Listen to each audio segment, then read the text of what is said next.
play far does Cutler bring to Dolphins 029? While there are questions about his leadership, Jay Cutler should be a reliable stopgap for Miami in Ryan Tannehill's absence. 029:545 p.m. at the Miami Dolphins just made a $10 million mistake. They signed free agent Jay Cutler to a large one-year contract that won't result in more victories than last season or even an equal amount 10 or a trip to the postseason.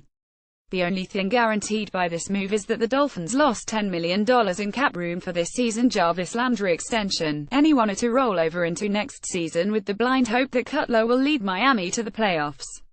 The Dolphins believe they are a playoff team and made a desperation play with Cutler after Ryan Tannehill suffered a left knee injury that likely will sideline him for most or all of this season. By now you know the connection. Cutler played 1 year under Adam Gase with the Chicago Bears in 2015. Gase believes in Cutler perhaps more than any coach whom the quarterback has had in his career. Cutler threw for 3,659 yards, 24 touchdowns and 11 interceptions in their one season together. The Bears also went 610 that year and ranked 23rd in passing. How much higher is the ceiling in 2017 for Cutler, 34, who is now 2 years older and coming off a season-ending shoulder injury last season? Add in the fact that Cutler didn't have an off-season of mini-camp, organized team activities and a good portion of training camp, and expectations should be lowered.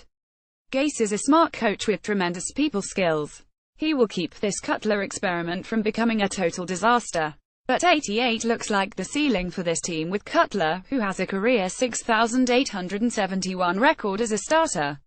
Miami should have stayed in-house, rolled the dice with Matt Moore and saved the $10 million to build a roster for 2018.